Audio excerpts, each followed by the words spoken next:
I've debated thousands of people in my life. By far, the most disingenuous of all of them are the non-vegans. Now, I don't want to seem rude here. The point is that most of the time, people that are non-vegan, they don't understand the vegan perspective. They don't understand that what they're doing to the animals is wrong. The excuses people make for not being vegan are bad. The fact that they are animal products. They're animal body parts, right? And look at how uncomfortable that made you feel. The sheer fact that when I call meat what it is, right, an animal body part, it feels weird because we're so used to sugarcoating the harsh reality of what we're doing. Companies wouldn't sell much if they showed you what happens to the animals when they're being slaughtered. They wouldn't sell much if they called it cow shoulder flesh instead of calling it a burger. It's obvious to all of us that harming animals and killing them is wrong. We just don't see, we're not connected to them. And the evidence of this is the fact that companies try to hide factory farm footage. They try to hide the truth of what happens behind the closed doors of factory farms. And the fact that people love their animals. We love cats and dogs. We all proclaim this proudly. I love my dog. We call them family members. So clearly, we do understand that animals are precious and that they don't deserve to die. They deserve to be treated fairly. So in this video, I'm going to debunk all the major excuses that non-vegans make against veganism. Now, first of all, the most important part of this is to understand what veganism means. The definition of veganism, according to the Vegan Society, these are actual vegans, is a philosophy, an ethical philosophy, a way of life that seeks to exclude as much as possible and practicable the amount of harm and suffering that we're causing animals. Any forms of exploitation, any forms of cruelty, anything like that. Not just what we eat, but also what we wear and what we use as people. We never claim to be perfect, that we cause no harm, that there's no suffering I ever cause. Of course, there's always going to be suffering I cause by being alive. But there are some things I can control, and that's what vegans are after, right? It is easy to control what we put in our bodies or what we wear. These are very simple things. That's what veganism means, is doing what we can with what we have. All right, the number one excuse we hear the most often is protein, right? Where do you get your protein from? Well, remember this. Every single plant-based food has protein in it. Even fruits, even vegetables, even lettuce has protein. Now, of course, there's a very small amount of it in lettuce, things like that. But the point is that all plant foods have protein, and if you're getting enough calories in your diet, you're going to get enough protein. Beans, chickpeas, navy beans, black beans, all have very high amounts of protein in them per calorie. In fact, they're very similar in protein per calorie compared to things like meat. I can assure you it's very easy to get 100 grams of protein per day as a vegan, as there are many vegan bodybuilders out there who get even more than that, hundreds, 200, 300 grams of protein per day. Also, you have the ability to use protein shakes as a vegan too, right? There's all kinds of protein sources. Oat milks, pea milks, almond milks, all these things that have high protein densities. Other nutrients that people love to say that vegans don't get is B12. B12 is found not in animal products necessarily, it's found in bacteria, in soil. That's where it comes from. And when cows, chickens, and pigs, they eat the grass or they eat plants, well, some of that dirt gets in the food and they eat the food, and that B12 in the bacteria in the soil gets ingested, and that's where B12 really comes from. It doesn't come from meat. In fact, meat eaters are equally as deficient in B12 as many vegans, and that's because we are sanitizing our food today. The modern food system is sanitized such that when we produce plants and fruits and crops, we're washing them off. We're washing all the soil off such that all the B12 is gone. And this is the reason why many farmers inject B12 into cows. But more importantly, B12 is found in things like mushrooms, tempeh, tofu, fortified foods, nutritional yeast. All the above have B12 in it in very accessible ways. The next nutrient is iron. Iron is found in large amounts in spinach, green leafy vegetables. Beans have lots of iron in it, nuts and seeds, as well as calcium. Calcium is found a lot in beans, in greens, oranges. And actually, absorbic acid or vitamin C increases the bioavailability of calcium in your body, as well as vitamin D. Vitamin D comes from the sun the best. D3 is the best from the sun. But there's also D in mushrooms, and you can also supplement with the D supplement. Now, when it comes to fats like omega-3s, we find those in nuts, seeds, beans, things like avocados. Some fruits have omega-3s like mangoes and things like that. Berries, blueberries and blackberries. The point is that omega-3s are very common in many plant-based foods. You can get plenty of fats, the things you need, and your body converts those into the fats that you need. People also love to say creatine. Creatine is not an essential nutrient. It's found in the body. Your liver makes it in sufficient quantities. You don't need to get it from any animal products. There are many of these sort of non-essential nutrients that people pretend you need, but we don't.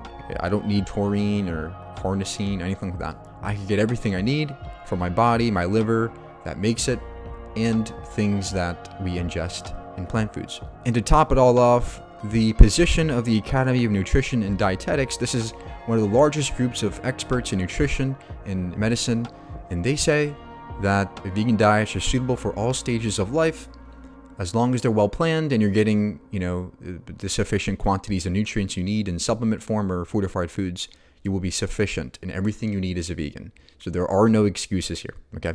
The next common excuse people make is, well, I like the way they taste. It's my choice. I get to choose, right?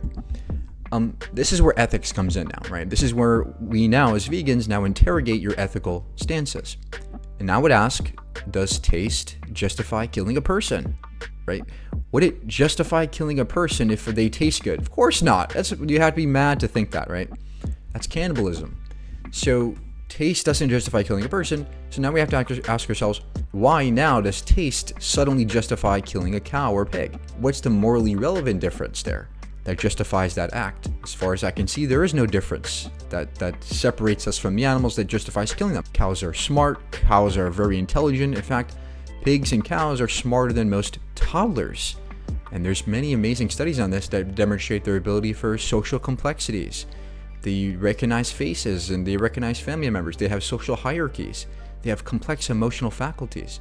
They have lots of self-awareness, and they have a lot of emotional, intellectual abilities. There's no reason to simply dismiss these animals as just objects that we get to eat because they taste good, to me. I think that animals are very sentient, more sentient than we give them credit for. We tend to over-exaggerate our abilities, but undervalue the animal's abilities. But also, when it comes to taste, think of how long you're tasting this meal, right? When you eat food, how long does it really take you to eat your meal? 10, 15 minutes? So you're telling me that the life of an animal, years of living and experience and love, that is less valuable than 10 minutes of your taste buds being pleasured? Yeah, I tend to find that that's a very bad excuse. I think that my taste buds are not as valuable as sentient life with experience that is very amazing. So clearly, taste preference doesn't dictate my ethics. And if it does, that's pretty sad. Alright, and the next most common excuse is, well, we are smarter. We're humans. We have so much intellect. We're so smart. We have phones. We have cars. The animals don't have that. Babies don't have phones. Babies can't drive cars. Babies can't do mathematics, just like the animals can't. Babies can't do these things. Does that justify eating babies? No, of course not, right? So again, name the trait that separates us from the animals, that justifies killing the animal for their intellect or lack of it. It doesn't exist. But more importantly, animals are very smart and intelligent. They're not as ignorant as you think they are. We are completely underestimating the animal's intellectual capabilities. They are way smarter than we give them credit for, and we think that we're so smart, relatively speaking. We're not that much smarter when you compare us individually. Like the baby, for example, I just mentioned, right? We would never justify killing or eating a baby because of their lack of intellect. Of course not. The next argument is, oh, plants feel pain. Plants feel pain, Mike. Don't you know? And they'll typically cite the fact that plants have the ability to exchange electrochemical signals with each other. This is obvious. My phone does this too, right? My phone can send signals to other phones. It doesn't mean that they're sentient or conscious. These are mere responses to stimuli in their environments, just like my phone. Plants don't have pain receptors. They don't have brains. They don't have nervous systems at all. They have no ability to experience animal feelings, animal experiences. There's a great study about this, debunking this myth of plant consciousness, and it demonstrates that animals have a vastly different way of communication that completely dismantles the notion that plants have some kind of intellect. The study begins by explaining why just because plants exhibit some goal-directed behaviors do not imply that they're conscious, because all living organisms perform these same behaviors. It doesn't mean they're conscious. The study also goes on to explain why the same electrical signaling found in plants are found in non-neuronal tissues in animals, like in muscle tissue. And obviously muscles are not conscious. It also explains that single-celled organisms might behave as conscious beings, but that's only because they're following stimulus trails. They're not actually doing anything conscious. They don't actually have consciousness. The behaviors make it seem like they do.